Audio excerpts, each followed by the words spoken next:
Hey guys, it's Ash here from J Cycles. I'm here today at Specialized headquarters testing out the new Levo SL on their own private trail, which is pretty cool. We know you're here for one thing, to know how this bike rides, so yeah, let's dive in.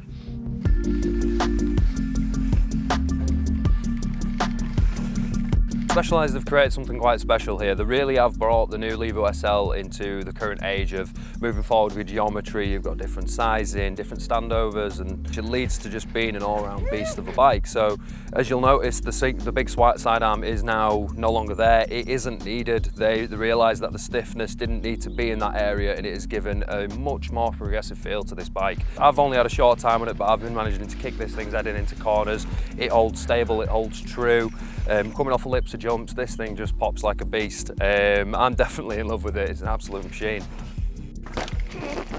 One of the big obvious things that the Specialized have changed on this new SL range is they have upgraded the motors to a completely new system, so they are now on the Specialized 1.2 motor. This is now delivering 50 Newton meters of power. So we are still on the same battery, but it doesn't mean massively less range because these motors they are super fine tuned to work with the rider. So on mission control, you can tell the bike how heavy you are, how tall you are. It knows what it needs to give you.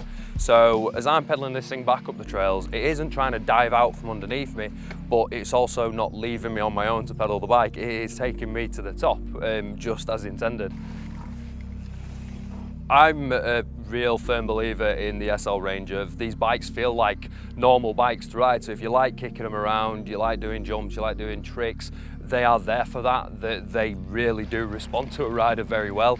With this new mullet setup, Specialized have been pretty on the dot with this, that it's no longer a short and low chainstay or a high and low chainstay. It is either 27.5 or 29, which means the way that they've created it is whatever adjustments you make up top, be it messing around with the headset cups or just putting a short stem or anything like that, it doesn't change the geo of the bike. It behaves itself exactly as you want it to do. So you're not going to be having to worry about whacking your cranks off of rocks when you're doing climbs or any pedal strikes for that matter, because it is designed to do what it is intended to do, and it does it perfectly.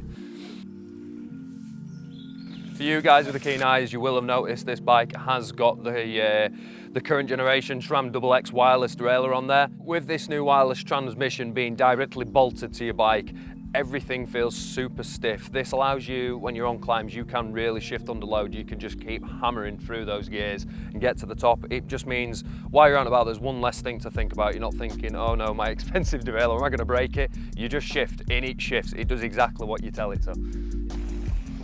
I absolutely fell in love with the old Levo SL. It was an already really, really nice pedally, poppy platform, and I myself kind of just turned mine into just a big BMX with gears. I loved it, and with this new link design on there, it